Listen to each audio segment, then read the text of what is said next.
इंथाल्फी change of formations. Delta H F को calculate हम करना सीखेंगे from enthalpy changes of combustion. कि आपके पास इंथाल्फी चेंज ऑफ कंबस्चन होगी, आपने इसकी हेल्प से इंथाल्फी चेंज ऑफ फॉर्मेशन को कैलकुलेट करना है। तो ये है आपके पास एप्लीकेशन ऑफ हेसिस लॉ। तो ये बेसिकली हेसिस लॉ की ही एप्लीकेशंस हैं। तो इसमें we can calculate the enthalpy change of formation of many compounds by using the type of enthalpy cycle. तो इंथाल्फी साइकिल हमें हेसिस लॉ ने प्रोवाइड किया था दैट कि अगर फॉर एग्जांपल ये आपके पास आप इसमें देखिए कि एलिमेंट्स जो हैं वो गिवन है, एलिमेंट्स आपके पास गिवन है। एलिमेंट्स जो हैं वो ऑक्सीजन के साथ रिएक्शन करेंगे। देन देखिए दो रूट आपको मिलेंगे। एक तो रूट ये है कि आप कोई भी एलिमेंट लें, फॉर एग्जांपल वो एलिमेंट हो सकता है आपके पास कार्बन। कार्बन को आप डायरेक्ट ऑक्सीजन के साथ रिएक्शन करवाएं और ये आपके पास प्रोडक्ट आ जाएगी, कंबस्चन प्रोडक्ट्स। मीन के यहाँ पर कार्बन डाइऑक्साइड की फॉर्मेशन होगी। तो ये एलिमेंट से आप डायरेक्ट पाथ को भी फॉलो कर सकते हैं। तो ये आपके पास क्या है, डायरेक्ट पाथ। और इनडायरेक्ट पाथ क्या है, इनडायरेक्ट पाथ ये है कि आप क्या करें, उसका कंपाउंड बना लें और कंपाउंड बनाने के बाद उसको ऑक्सीजन के साथ यानी फॉर्मेशन करें उसकी। दैट डेल्टा एच एफ से मतलब है इंथाल्फी ऑफ फॉर्मेशन। तो enthalpy of formation of carbon dioxide. तो इंथाल्फी इसकी अगर आप कार्बन डाइऑक्साइड की कैलकुलेट करना चाहते हैं, देन आप उसका कंपाउंड उसी यानी कि जो भी आपके पास एलिमेंट है उसका जो भी आप कंपाउंड बनाना चाहें वो आप बना सकते हैं। फॉर एग्जांपल यहाँ पर अगर आपके पास कार्बन और हाइड्रोजन भी होता साथ, तो इस केस में जो कंपाउंड बनता वो मे भी आपके पास मीथेन हो सकता था या फिर इथेन। इथेन और मीथेन को आप फॉर्मुलेट कर सकते हैं। तो इनडायरेक्ट जो है वो आप मीथेन की जो फॉर्मेशन है वो कैलकुलेट, डायरेक्टली आप कैलकुलेट नहीं कर सकते, इनडायरेक्टली आप जो है वो इसको कैलकुलेट कर सकते हैं। तो इस केस में हमने क्या किया है कि एलिमेंट लिखा, इट्स मीन कि आप डायरेक्ट कंबस्चन भी कर सकते हैं या फिर इसकी फॉर्मेशन के लिए ये इनडायरेक्ट रूट को देखें कि आप इसकी फॉर्मेशन बनाएं, कंपाउंड फॉर्म करें और दोनों साइडों पे आपने ऑक्सीजन लिखनी होती है। देन इस कंपाउंड को आप ऑक्सीजन के साथ बर्न करें। जैसे इस केस में हमने ये मीथेन ले लिया, तो मीथेन को आप जो है वो ऑक्सीजन के साथ बर्न करेंगे। देन जो है वो कंबस्चन प्रोडक्ट मिलेगी H2O प्लस यहाँ से वाटर, H2O और कार्बन डाइऑक्साइड, ये दो प्रोडक्ट्स मिलेंगी। तो यहाँ पर आप देखें ये आपके पास है फॉर्मेशन, आप कैलकुलेट कर सकते हैं फ्रॉम हैसिस लॉ। आप क्या कर सकते हैं कि डायरेक्ट रूट जो है delta H1 will be equal to indirect route. तो ये आपके पास जो इनडायरेक्ट रूट है ये, इसको will be equal to according to Hess's law delta H F plus delta H2। तो अगर आप देखें तो यहाँ से आप फॉर्मेशन जो है कंपाउंड की वो कैलकुलेट कर सकते हैं। तो डेल्टा एच एफ एक साइड पे रहने दें, इसकी अभी हम एग्जांपल भी करेंगे ताकि आपको मज़ीद क्लैरिफाई हो ये कि हम क्या चीज़ इसमें कैलकुलेट क्या करना चाह रहे हैं। तो ये डेल्टा टू दूसरी साइड पे जाकर माइनस का हो जाएगा। तो ये फॉर्मेशन आप एंथैल्पी ऑफ फॉर्मेशन कैलकुलेट कर सकते हैं। ये हैसिस लॉ की एप्लीकेशन है, यानी कि कंबस्चन प्रोडक्ट्स जो हैं वो हेल्प करती हैं हमें फॉर्मेशन कैलकुलेट करने में। Then we take note the direction of the arrows to find the one stage direct and two stage indirect routes. यानी कि एक देखा हम इसमें हमने देखा कि एक आपके पास डायरेक्ट रूट था, ये वाला, ये डायरेक्ट रूट है, ये इक्वल होगा इनडायरेक्ट रूट के, ये हैसिस लॉ कहता है। तो ये हमने उसको इक्वेशन में लिखा हुआ है। देन आप देखिए यहाँ पर हैसिस लॉ के अकॉर्डिंग ये मैंने इक्वेशन लिख दी according to Hess's law. Delta H1 will be equal to delta HF plus delta H2। Then H यानी कि फॉर्मेशन आप कैलकुलेट करना चाह रहे हैं इंथैल्पी ऑफ फॉर्मेशन, इसको एक साइड पे कर लें, बाकी दोनों वैल्यूज़ को एक साइड पे कर लें तो आपके पास फॉर्मेशन आ जाएगी। तो ये कुछ स्टेप मैंने लिखे हुए हैं कि आप इंथैल्पी ऑफ फॉर्मेशन किस तरह से कैलकुलेट कर सकते हैं। To calculate the enthalpy change of formation using this type of cycle, so write the equation of enthalpy change of formation at the top. तो फॉर्मेशन जो है वो इक्वेशन आप टॉप पे लिखेंगे, जैसे इस केस में हमने लिखी हुई है ये ऊपर टॉप पे, ये रही। Then and both sides of the and add oxygen on both sides of the equation to balance the combustion reaction। तो दोनों साइडों पे आपने ऑक्सीजन भी मेंशन कर देनी है। इस केस में भी हमने ये देखें ऑक्सीजन इस साइड पे भी लिखी हुई है और इस साइड पे भी लिखी हुई है, तो बैलेंस आपने इसको लाजमी करना है। इसके बाद स्टेप है आपके पास draw the cycle with the combustion products at the bottom. तो हमने उसमें देखा कि बॉटम पे आपको मिलेंगी कंबस्शन प्रोडक्ट्स, कार्बन डाइऑक्साइड और वाटर, यानी कि ये इनडायरेक्ट रूट से भी आएंगे तो आपको बॉटम पे ही ये कंबस्शन प्रोडक्ट्स मिलेंगी। Then draw in all arrows making sure they go in correct direction, और इनकी डायरेक्शन को आपने स्पेसिफाई भी लाजमी करना है। जो उस दिन आप मुझसे सवाल कर रहे थे कि ये हम क्यों इस तरह से एरोज़ बनाते हैं, तो बेसिकली ये जो रिएक्शन हो रहा होता है उसकी डायरेक्शन को बता रहे होते हैं कि ये अब रिएक्शन जो है वो किस तरफ जा रहा है, आपके पास कौन सी प्रोडक्ट फॉर्म हो चुकी हैं, कौन सा इंटरमीडिएट आ चुका है और कौन सी जो है वो प्रोडक्ट बन चुकी हैं। इस तरह से हम इंडिकेट करते हैं इस चीज़ को। देन आपने सेकंड लास्ट पे आपने क्या करना है, apply हैसेस law taking into account the number of moles of each reactant and product. तो आपने जो रिएक्टेंट और प्रोडक्ट्स हैं उनके नंबर ऑफ मोल्स भी साथ लाजमी लिखनी है। रिएक्टेंट्स एंड प्रोडक्ट्स के जो नंबर ऑफ मोल्स हैं वो आपने साथ लाजमी मेंशन करने, क्योंकि वो तो आप बैलेंस केमिकल इक्वेशन को यूज़ करेंगे ना इस केस में भी। तो जितनी भी आपके पास कैलकुलेशन होगी वो सब की सब बैलेंस केमिकल इक्वेशंस की हेल्प से ही हम ये वैल्यूज़ कैलकुलेट करेंगे। इसको ठीक है। अब ये हमने अभी तक जो है ना वो थ्योरेटिकल इसकी एक एप्लीकेशन को देखा है कि फॉर्मेशन को आप कैलकुलेट करेंगे with the help of combustion. तो ये हम ना इसको देखते हैं कि किस तरह से आप कैलकुलेट कर सकते हैं। फॉर एग्ज़ाम्पल ये वर्क एग्जांपल है आपके पास, that is calculate the standard enthalpy change of formation. देखिए स्टैंडर्ड इंथैल्पी ऑफ फॉर्मेशन आप कैलकुलेट करना चाह रहे हैं ऑफ ईथेन। देखें इथेन की फॉर्मेशन कैलकुलेट, देखें अगर आप डायरेक्ट रिएक्शन करवाना चाहें ना कार्बन और हाइड्रोजन का, और आप यहाँ से इथेन प्रिपेयर करें C2H6 दैट इज़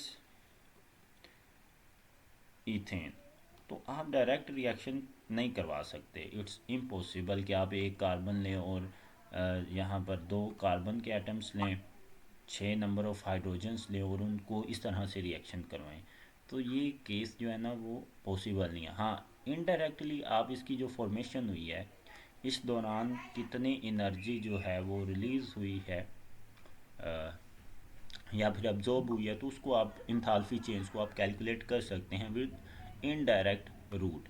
तो इसको हम देखते हैं कि the relevant enthalpy change of combustion are, कि कार्बन अगर ऑक्सीजन के साथ रिएक्ट करती है तो कार्बन डाइऑक्साइड बनाती है, और इस दौरान जो कंबस्टन वैल्यू है that is -393.5 kilojoule per mole, और हाइड्रोजन के केस में ये वैल्यू है -2.8 किलो जूल पर मोल, यानी कि इन दोनों की कंबस्टन वैल्यूज़ हमें गिवन है।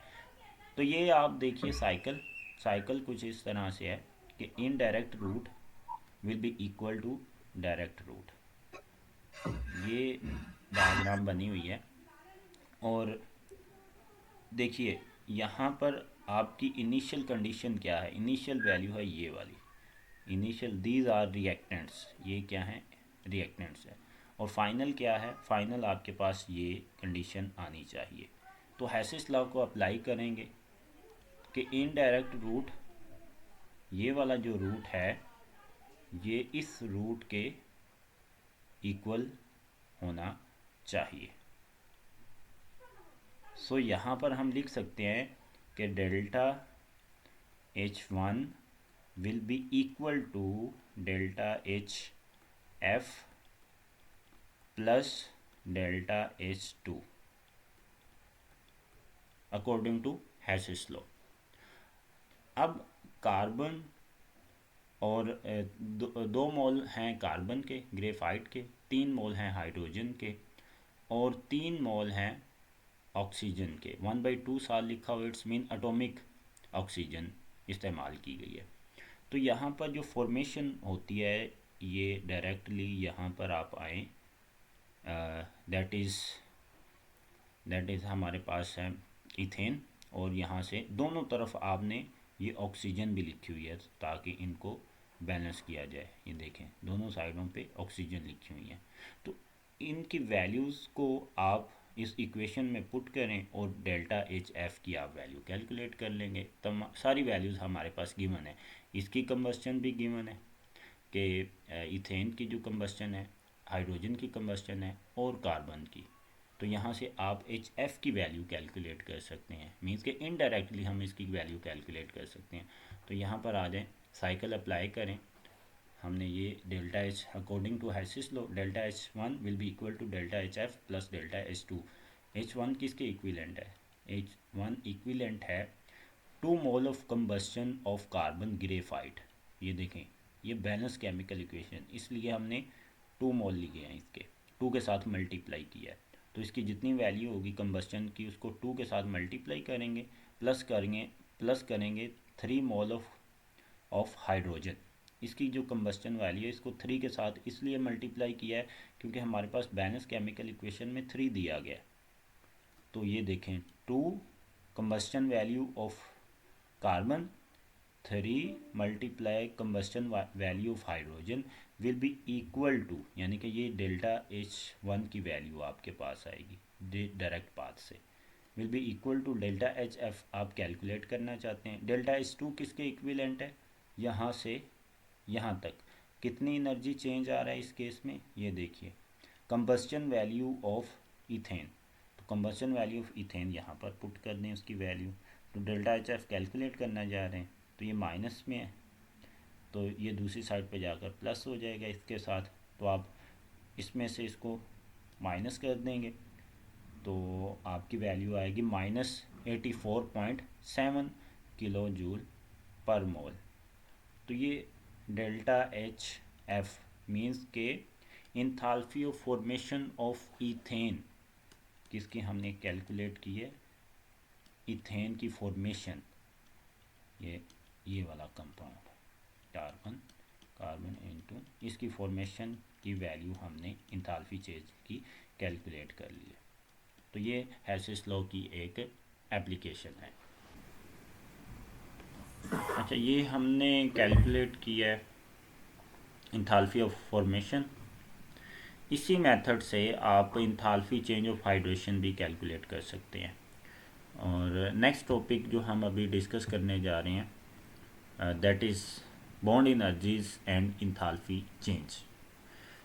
तो बेसिकली बॉन्ड एनर्जी क्या होती है कि किसी बॉन्ड को अगर आप फॉर एग्ज़ाम्पल कार्बन और कार्बन का बॉन्ड बना हुआ है, इसको आप तोड़ना चाहते हैं, ब्रेक डाउन करना चाहते हैं, तो डेफिनेटली कार्बन और कार्बन का बॉन्ड ऑलरेडी इस्टेब्लिश है तो इसको तोड़ने के लिए एनर्जी रिक्वायर्ड होगी। तो आपको जो डेल्टा एच है मींस के एनर्जी प्रोवाइड करनी पड़ेगी इस बॉन्ड को तोड़ने के लिए।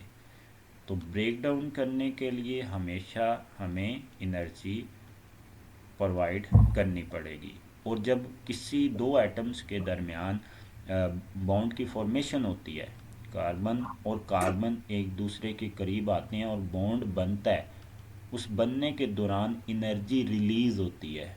ये वैल्यू आपने याद रखनी है कि जब बॉन्ड को आप तोड़ते हैं तब एनर्जी आपको देनी पड़ती है। जब सर एनर्जी आप स्क्रीन शेयर कर सकते हैं? अच्छा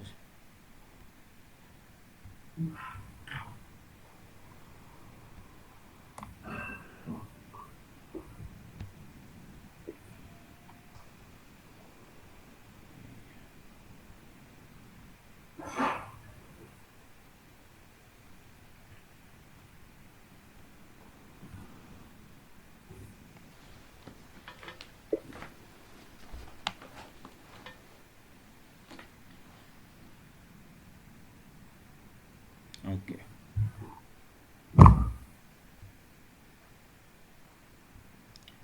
सो अब स्क्रीन नज़र आ रही है आपको?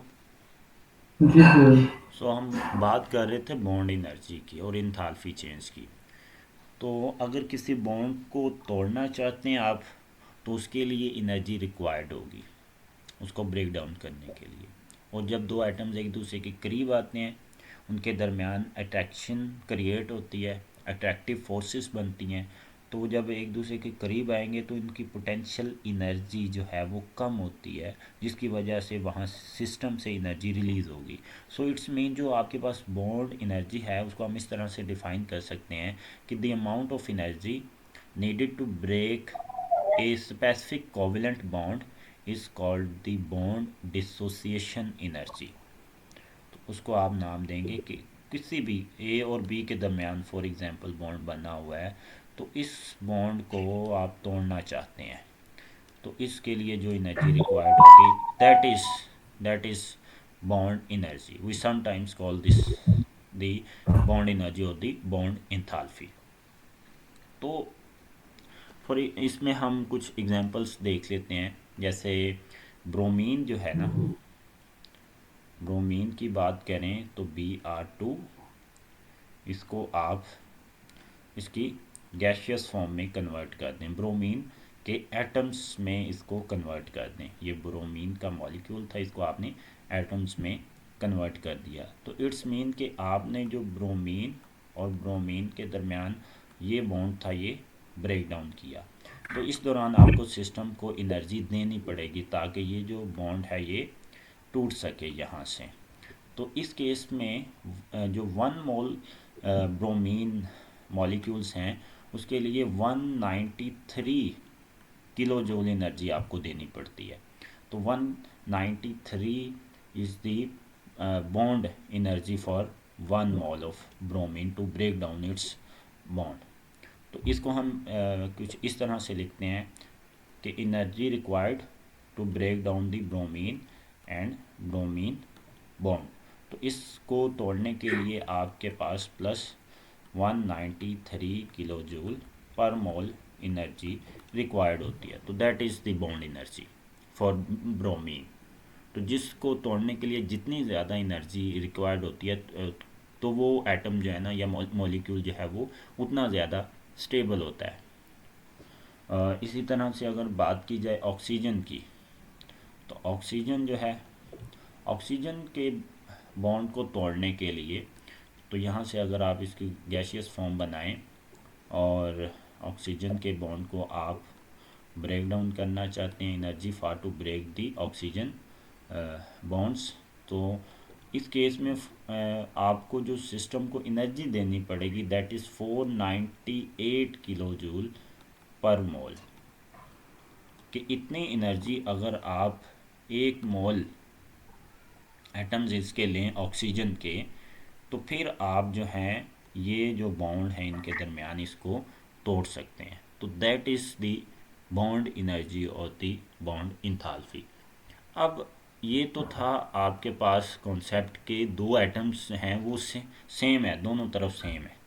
लेकिन समटाइम ऐसा भी होता है कि आपने अगर ऑक्सीजन और हाइड्रोजन के दरमियान for example bond energy calculate करना चाह रहे हैं, ये वाली बॉन्ड एनर्जी कैलकुलेट करना चाह रहे हैं, इसको डिसोसिएशन एनर्जी भी कहते हैं। तो इसके साथ एक एटम जुड़ा हुआ है that is methyl group CH3। और सेम तरह के एक और आपके पास मॉलिक्यूल है उसमें भी O एंड H, और साथ इस केस में आप इसके साथ जोड़ देते हैं जनाब मैग्नीशियम का, या फिर कार्बन भी हो सकता है, और इस साइड पे O एंड H। अब देखें यहाँ पर जो सेंट्रल एटम है ना, ये मैग्नीशियम है, और यहाँ पर है आपके पास ये कार्बन। और ये जो कार्बन है ये ऑक्सीजन और हाइड्रोजन के दरमियान ये जो बॉन्ड है इसके ऊपर इफ़ेक्ट करेगा, जिसकी वजह से इसकी जो वैल्यू है ये चेंज हो जाएगी इसकी बनिस्बत, मैग्नीशियम की बनिस्बत। ये इसकी बॉन्ड एनर्जी थोड़ी स्लाइटली अलग होगी, इसकी थोड़ी सी बॉन्ड एनर्जी थोड़ी सी अलग होगी। फॉर एग्जांपल अगर इसकी जो ऑक्सीजन और हाइड्रोजन की अगर फॉर एग्जांपल लेट्स सपोज 3 है ना, 300 है फॉर एग्जांपल, तो इस केस में हो सकता है कि ये 298 किलो जूल हो जाए या 299 किलो जूल हो जाए। तो इसलिए हम इस प्रॉब्लम को सॉल्व करने के लिए ना एवरेज बॉन्ड एनर्जी का कॉन्सेप्ट यूज़ करते हैं। एवरेज बॉन्ड एनर्जी के आप डिफरेंट एटम्स के साथ उसकी जो बॉन्ड डिसोसिएशन एनर्जी है उसको कैलकुलेट करें, देन उसका एवरेज ले लें, that is the average bond energy.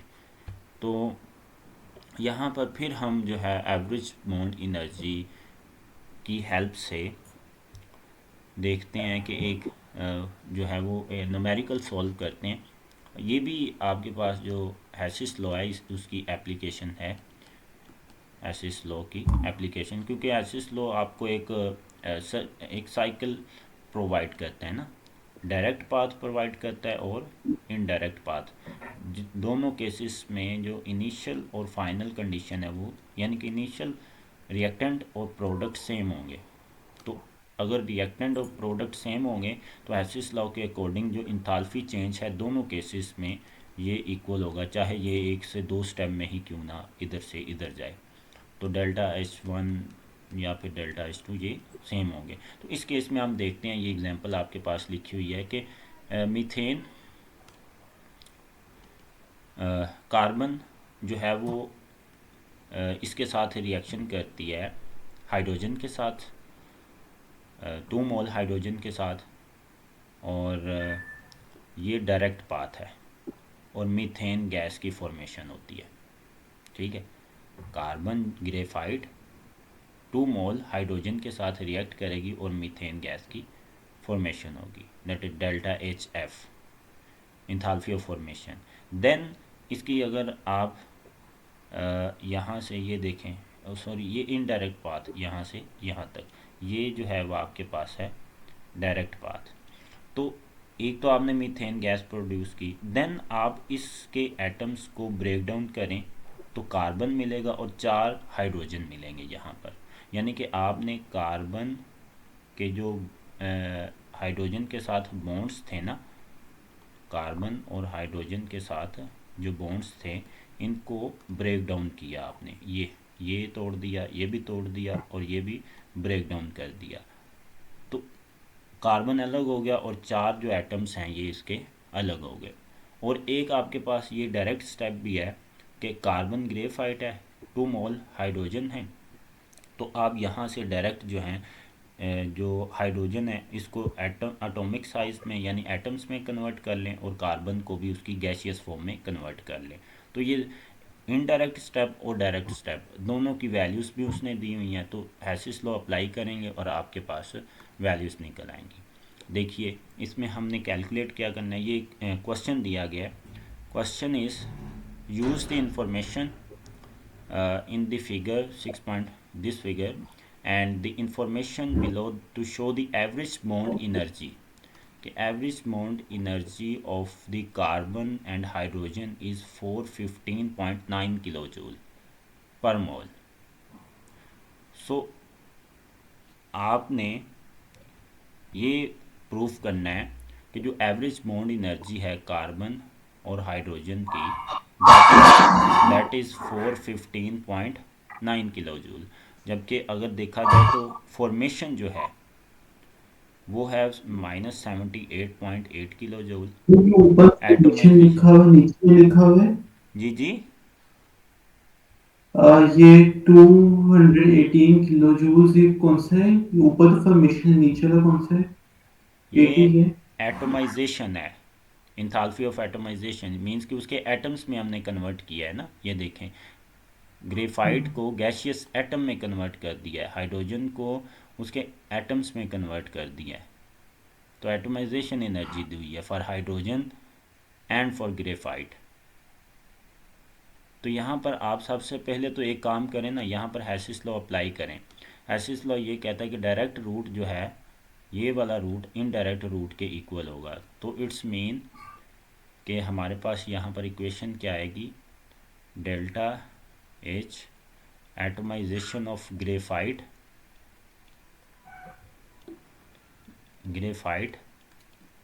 Plus यहाँ पर क्या आएंगी, hydrogen, for hydrogen enthalpy of atomization of hydrogen, okay, will be equal to indirect route क्या है, इनडायरेक्ट रूट ये है कि delta H F for methane into gaseous form plus ये इनडायरेक्ट, और ये आपके पास डेल्टा एच, ये देखें, ठीक है। तो यहाँ से आप जो है वो वैल्यूज़ इनकी पुट करें और आपके पास आंसर आ जाएगा। बॉन्ड यानी कि हम कार्बन और हाइड्रोजन के दरमियान जो बॉन्ड एनर्जी है इसको कैलकुलेट करना चाह रहे हैं।